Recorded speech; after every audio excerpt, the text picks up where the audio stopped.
Lucas, capítulo de número 9. Eu quero ler com você a partir do verso de número 57.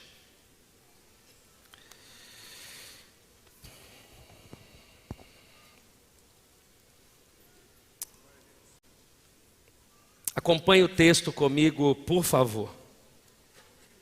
Diz assim: quando andavam pelo caminho, um homem lhe disse: eu te seguirei por onde quer que fores.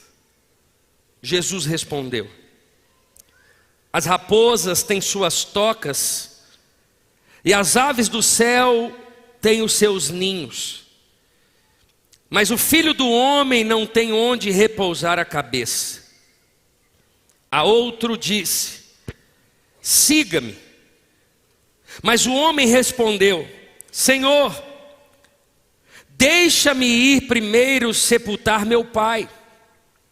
Jesus lhe disse: deixe que os mortos sepultem os seus próprios mortos. Você, porém, vá e proclame o reino de Deus.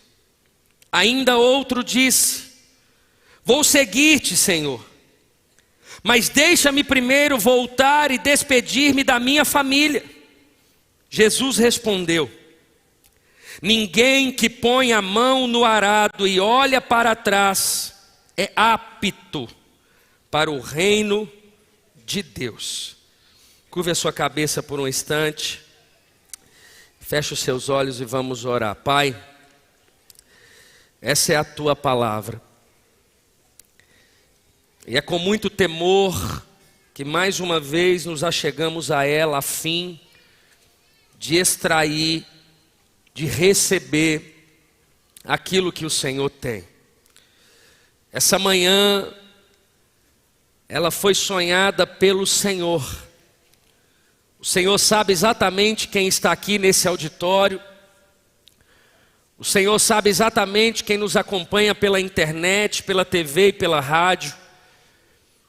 O Senhor sabe quem vai assistir essa palavra posteriormente no nosso canal do YouTube.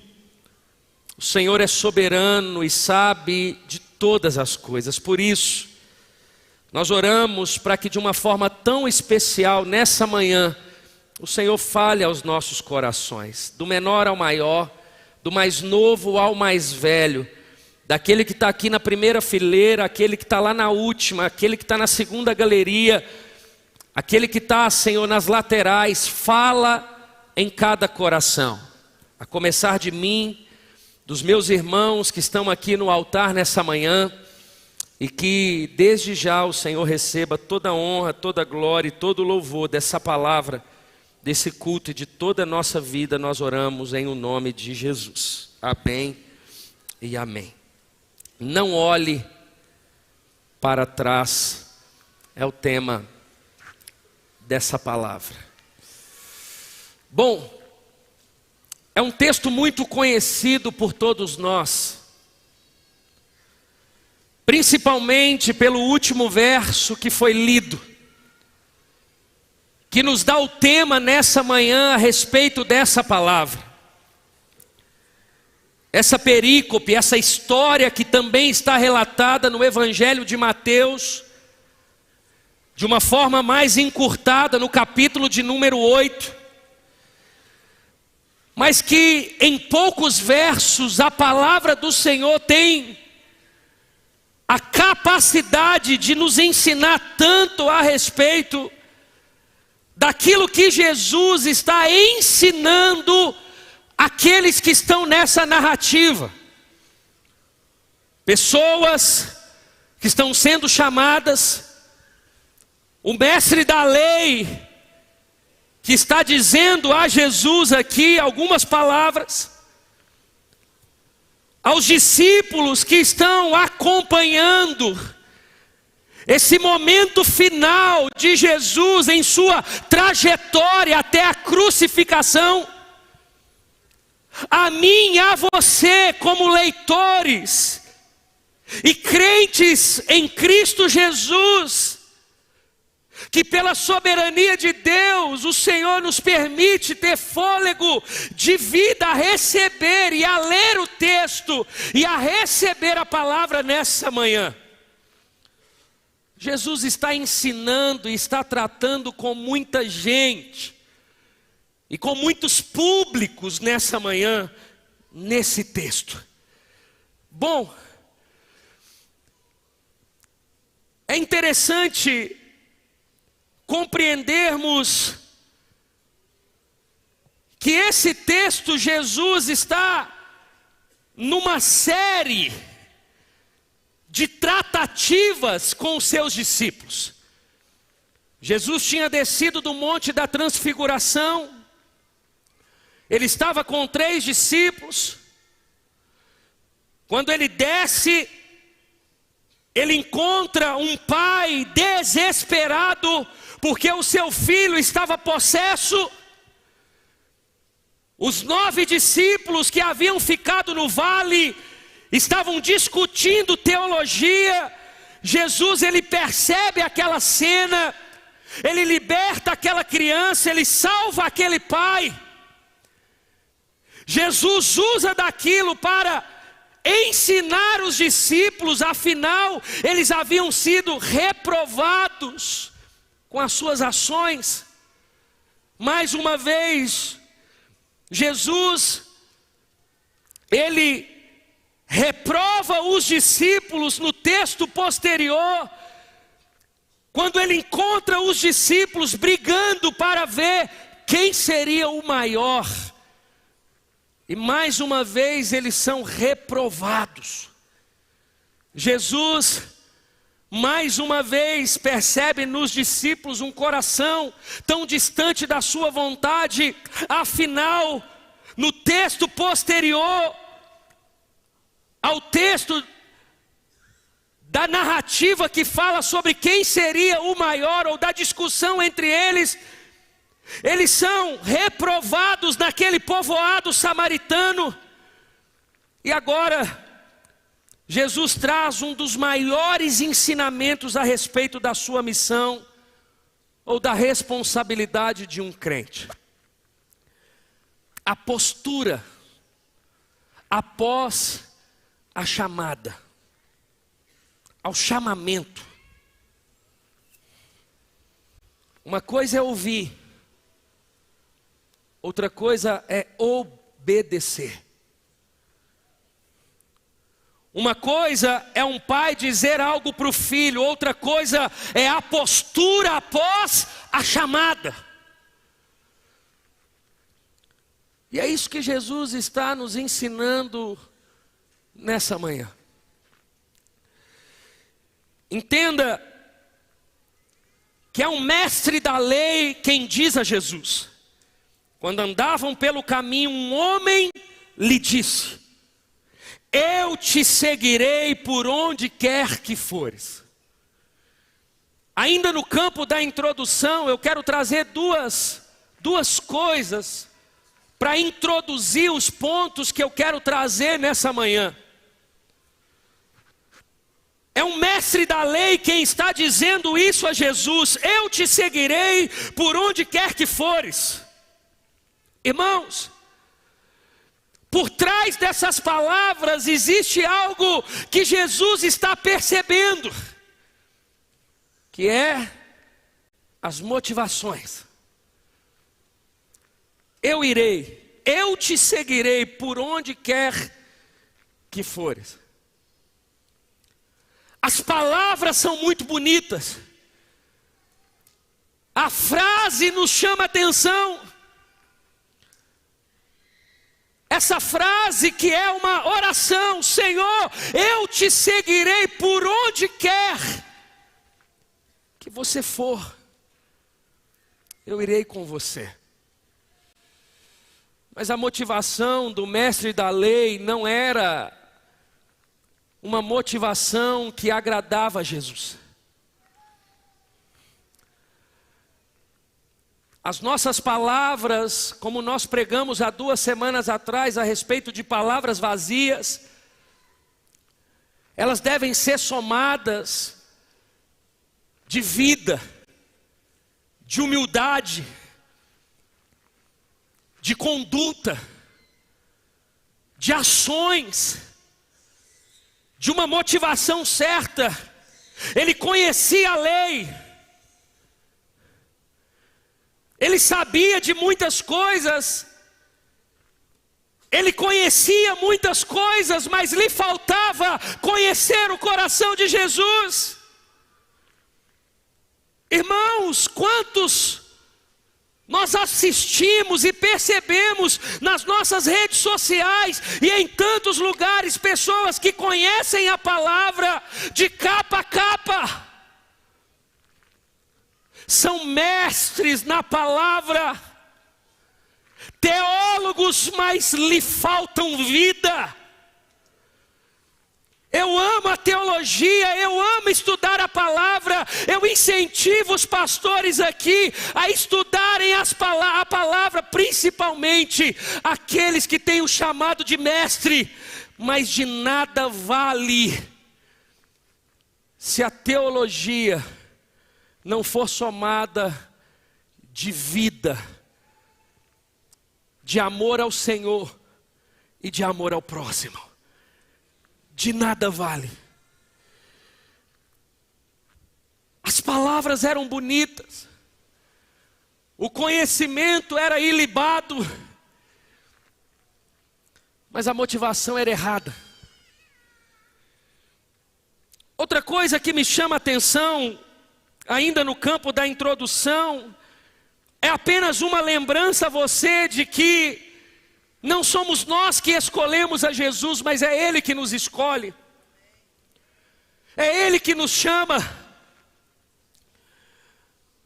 Não há possibilidade de alguém tirar as próprias escamas dos olhos. Não há possibilidade, através da força do braço, do nosso coração se render, não. É obra exclusiva do Espírito Santo. É Deus quem chama, é Deus quem salva, é Deus quem comissiona. É Ele que na narrativa está dizendo: segue-me. E Ele ensina isso. Ele vai dizer, quando o mestre da lei, reprovado pela sua motivação e entendendo que cabe à força do seu braço seguir a Jesus e não é algo que vem do próprio Deus, Jesus responde: as raposas têm suas tocas e as aves do céu têm os seus ninhos, mas o Filho do Homem não tem onde repousar a cabeça. É como se Jesus estivesse dizendo: você não está fazendo favor nenhum para mim em querer me seguir. Essa glória não é sua, essa obra não é sua. Você não tem onde reclinar a sua cabeça. Você não tem outra opção senão viver para a glória de Jesus. E me cabe trazer um primeiro ponto nessa manhã, diante dessa mensagem: reconheça a sua dependência em Deus. O texto bíblico vai dizer que as palavras de Jesus foram: as raposas têm as suas tocas e as aves do céu têm os seus ninhos, mas o Filho do Homem não tem onde repousar a cabeça. Você pode tentar, mas junto com a sua tentativa, coloque um prazo de validade, porque não vai permanecer. Você pode colocar a tua cabeça no seu salário, você pode colocar a tua cabeça no seu cônjuge, você pode entregar a sua vida às coisas materiais, às vaidades da sua vida. Você vai perceber que nenhuma delas vão se sustentar, porque o Filho do Homem não tem onde reclinar a cabeça. Nós temos e somos dependentes do Senhor. Reconheça isso. Irmãos, esse reconhecimento nos liberta. Eu fico impressionado com a nossa disposição em lutar com Deus. Não, isso é meu, isso é seu, isso eu faço, isso você faz. Não, isso é força do braço. Não, isso aqui eu entrego ao Senhor. Irmãos, entrega.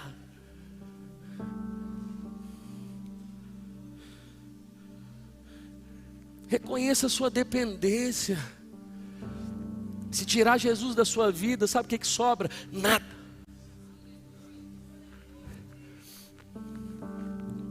A gente não está fazendo favor para Jesus em estar aqui nessa manhã, não. Você tem que entender que você está no melhor lugar, você está buscando o melhor Deus, na verdade, um único Deus. Irmãos, reconheça isso. Reconheça que os seus dias dependem de Deus. Reconheça que a sua família depende de Deus. Reconheça que o seu casamento depende de Deus. Estávamos falando ontem ainda, conversando com algumas pessoas, a gente dizendo, irmãos, se não tem o temor de Deus num casamento, não tem como, irmãos. Reconheça como matrimônio a dependência desse casal no Senhor. Se tirar Jesus da minha vida, eu vou começar a ver coisas na Isa, nos meus filhos, na igreja. Nós somos dependentes de Deus. Mas não pode ser apenas uma palavra que você sabe, canta e fala com eloquência. Precisa viver a dependência em Deus. A sua dependência em Deus tira a murmuração da sua vida. A sua dependência em Deus tira a sua expectativa nas pessoas e coloca a sua expectativa em Deus. A sua dependência em Deus faz as suas lágrimas serem transformadas em alegria, faz o seu coração ser transformado em júbilo, a sua ansiedade em confiança. A sua dependência em Deus faz você viver um dia de cada vez. A sua dependência em Deus faz você experimentar, sabe, aquela plenitude, desfrutar daquela vida genuína em Deus. Você não é aquele que vive. O pastor Márcio nos ensina, sempre nos ensinou, ele vai dizer, olha, quem não tem uma visão, qualquer coisa é qualquer coisa. Quando você depende de Deus, você tem uma visão, você tem um direcionamento, você sabe aonde quer chegar, e é por isso que você vive um dia de cada vez. Dependa de Deus. Agora, depender de Deus não é colocar a conta para Ele pagar, não. Dependência de Deus é entrega. É purificação.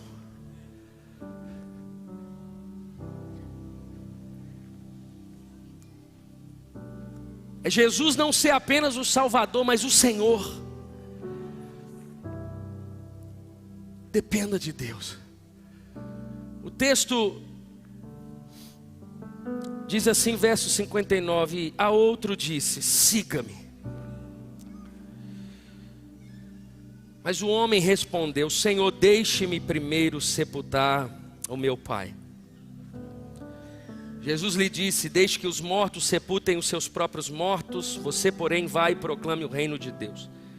Ainda outro disse, vou seguir-te, Senhor, mas deixa-me primeiro voltar e despedir da minha família. Segundo ponto, as desculpas podem impedir seu chamado.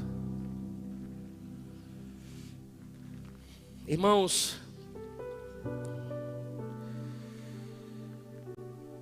é impressionante como tem aumentado o número de pessoas que tem trocado o chamado pelas suas vontades.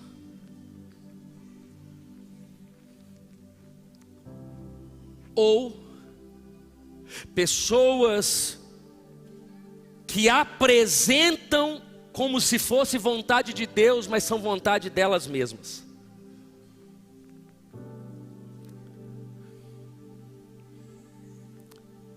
Todas as pessoas que chegam diante de nós, dizendo que Deus a chamou, sempre, nunca é para o Vale do Jequitinhonha. nunca é para o vizinho. Eu não estou dizendo que Deus não é soberano e pode chamar para onde Ele quiser. Mas cuidado com as desculpas. Cuidado. O número de pessoas que deixam de servir nos ministérios da igreja quando tem o primeiro filho. Eu não estou dizendo do seu tempo de resguardo, a sua licença, os cuidados que você tem que tomar. Mas cuidado para o seu filho não se tornar Deus na sua vida. Cuidado. As nossas desculpas podem impedir o chamado de Deus para você. Despedir dos pais, como diz o texto,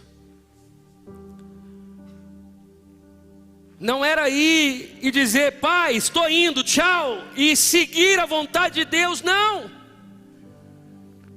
Despedir dos pais, que está dizendo aqui, era ir pedir a permissão ao pai, e se o pai dizer não, eu não vou. Não era tchau, era posso ir. Irmãos, o chamado de Deus está acima de qualquer pessoa. Eu não sei se meus pais estão aqui na igreja. Está aqui? Está aqui. Minha mãe está aqui. Eu estava dizendo para ela ontem. No final de 2007, eu estava indo para o 8º período da faculdade. E Deus me chamou ao ministério. Eu não queria ser pastor, eu tinha 53 células, mas eu não queria. Eu trabalhava, eu estudava, eu fazia a obra, eu era líder de jovens, tudo certo.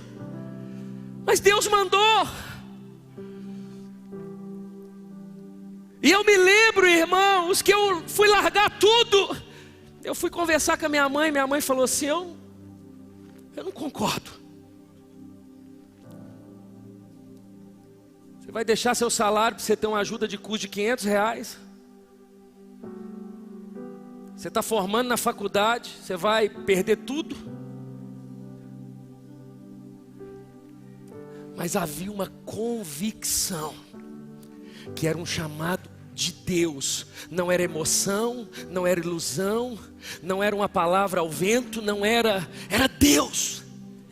E não é sobre ela dizer não ou sim. A preocupação dela de mãe é nobre. Era sobre eu entender que era Deus e que a vontade de Deus está acima da vontade dela.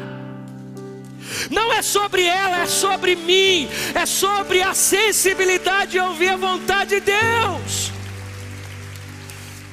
É óbvio que ela me abençoou, é óbvio que ela sempre esteve comigo.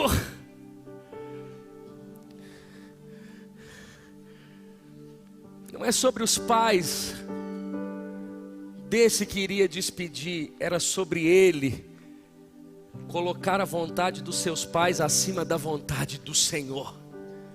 Eu não estou aqui dizendo que a vontade dos pais não seja importante. Eu não estou aqui dizendo que não devemos falar com os nossos pais. Eu estou apenas colocando a soberania do Senhor acima de tudo. Eu estou apenas dizendo que quando Deus tem um chamado, Ele tem um chamado. Eu só estou dizendo que Deus não fica devendo nada para ninguém. Eu só estou dizendo, irmãos, que a vontade de Deus é absoluta. Eu só estou dizendo aqui, se Deus falou, vai. Eu só estou querendo dizer aqui, se você tem uma palavra de Deus, cumpre a palavra de Deus. É isso que eu estou dizendo aqui. Eu não estou dizendo aqui que você não deve honrar os seus pais. Eu não estou dizendo aqui que você não deve consultar os seus pastores, os seus conselheiros. Eu estou dizendo aqui que quando Deus fala, é ponto final. Não é reticência, não é vírgula. Deus falou, faz. Deus falou, vive. Deus falou, vai.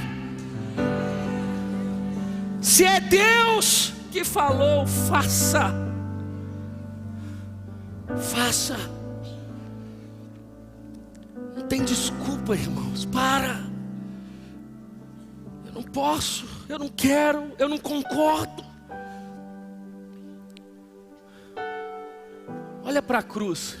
Vê se você tem o direito de não concordar com alguma coisa.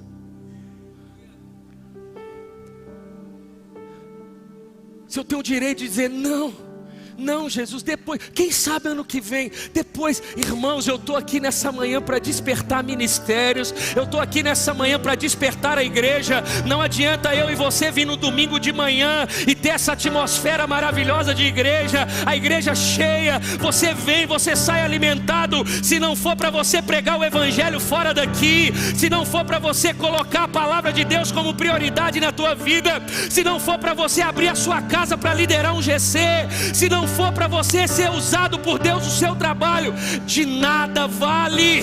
Deus está chamando você, e Deus não está chamando você somente para ir no culto. Deus está chamando você para ser um agente de transformação. Pastor, eu estou ouvindo o Senhor. O que você está ouvindo? Eu estou ouvindo Ele me dizer para ir no culto. Eu acho que você não ouviu tudo. Ouça tudo. Porque Deus nunca vai dizer só para você ir para o culto. Nos alimentamos, nos enchemos, para que possamos derramar. Terceiro ponto: não recuse um convite de Deus. Agora, irmãos, tem que ser de Deus. Tem que ser de Deus. O número de pessoas que tem quebrado a cara.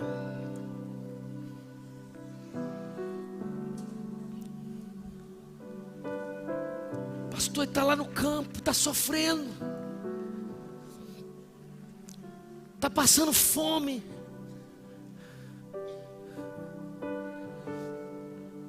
Você ouviu do Senhor? Nem sempre. Aceite o convite, mas que seja de Deus. Cuidado com a voz do coração.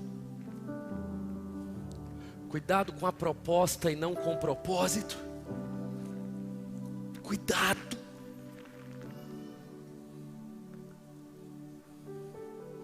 Tem que ser de Deus. Pastor, Deus falou comigo. Pastor, estou tendo uma impressão no espírito, sabe? Irmão, está nada. Você está mais na carne do que qualquer outra coisa. Está nada. Pastor, estou sentindo um chamado, eu preciso trabalhar lá no outro estado, mas só tem uma coisa: eu vou ficar 70 dias longe da minha esposa.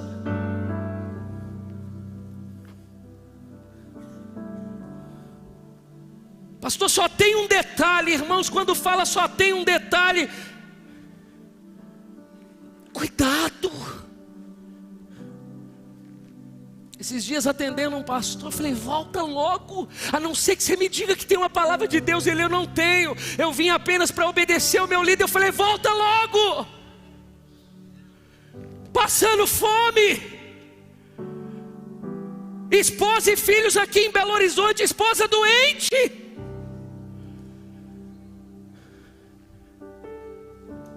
Não tenho dinheiro no bolso para nada. Falei: volta logo.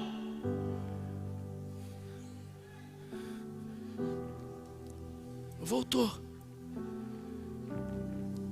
As filhas estão felizes. Certamente a esposa será curada agora, porque o esposo está presente. Tem mais amor, tem mais carinho, tem mais empatia. Cuidado, irmãos, de dizer: Deus me falou. Falou o quê? Falou onde? Por favor, discirna isso antes de ir. E o texto diz assim: ainda outro disse: vou te seguir-te, Senhor, Mas deixa-me primeiro voltar e despedir da minha família. Jesus respondeu: ninguém que põe a mão no arado e olha para trás é apto para o reino de Deus. Quarto, tenha muita atenção pelo que está à sua frente.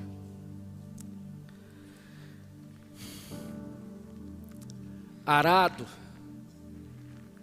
significa afofar a terra para lançar a semente. Exigia muita concentração. Não dava tempo para dispersões, tinha que estar atento. É por isso que Jesus está dizendo: ninguém que põe a mão no arado e olha para trás é apto. Ou seja, se eu estou aqui no arado, irmãos, e eu paro e olho para trás, eu atrapalho todo mundo que está atrás. Eu paro a produção, eu estrago tudo. Não dá para olhar para trás. Existe uma missão, e essa missão não é para trás, é para frente. Há uma missão muito definida da parte de Deus, muito clara, muito definida. Não dá para você olhar lá no passado, mas vai para frente. Preste atenção, se é para Jesus você pode aplaudir.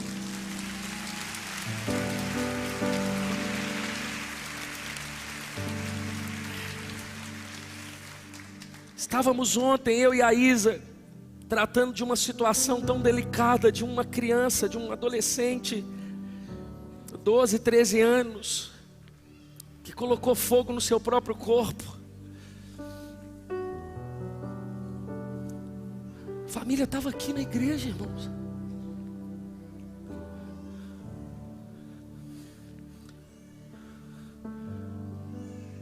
O marido quis ir embora, trabalhar no outro estado.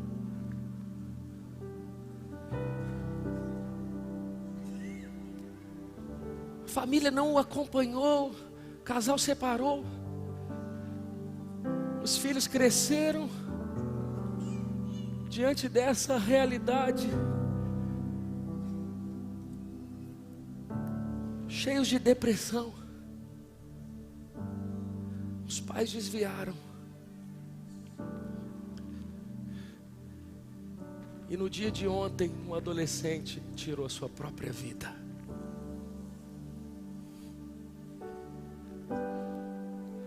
Não olhe para trás. Mas eu quero viver. Agora que eu estou solteiro, eu quero viver o que eu não vivi. Sai dessa. Agora que eu estou solteiro, eu quero fazer o que eu não fiz. Sai dessa. Ouça o Senhor. Porque se você olha para trás, as consequências daquilo que está à sua frente pode ser grande demais. As suas decisões hoje vão refletir o amanhã. Cuidado, lute pelo seu casamento hoje. Discipula os seus filhos hoje. Seja comprometido com a igreja hoje. Irmãos, ore hoje. Leia a palavra de Deus hoje. Não dá tempo para olhar para trás, para ser apegado às coisas do mundo. Não dá para lembrar da sua vida antes da conversão. Não dá.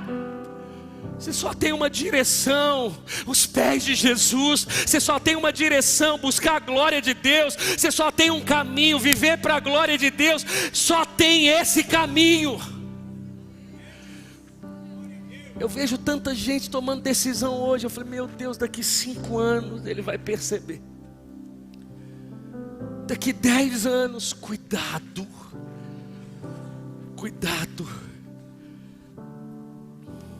Quando você olha para trás, você não prejudica só você, mas todo mundo que está olhando para você. Você lembra de uma palavra que eu dei aqui, chamada uma fé responsável? Seus filhos estão te observando, a sua família está te observando. Cuidado. A suas decisões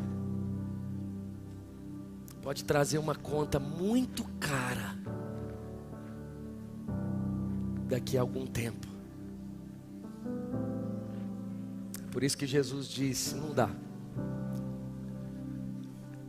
Ou me segue, ou me segue. É agora e é agora. Deixa, agora. Amanhã, hoje. Deixa, não. Agora. Deixa eu só resolver agora. Só tem um caminho. É estreito? É. Por meio dessa palavra nos faz perceber que existem menos discípulos de Jesus do que a gente imagina, sim. Mas esse é o Evangelho de Jesus. Só existe um caminho. Não dá para ir para trás. Não dá para negociar. Não dá para fazer barganha. Não dá para convencer aquele que é absoluto. Então deixa eu tentar convencer Deus. Você não consegue convencer nem sua esposa, você vai convencer Deus.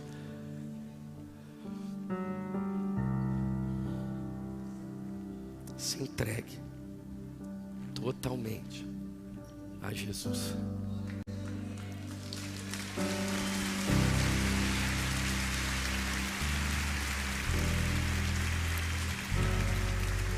Quantos recebem essa palavra nessa manhã?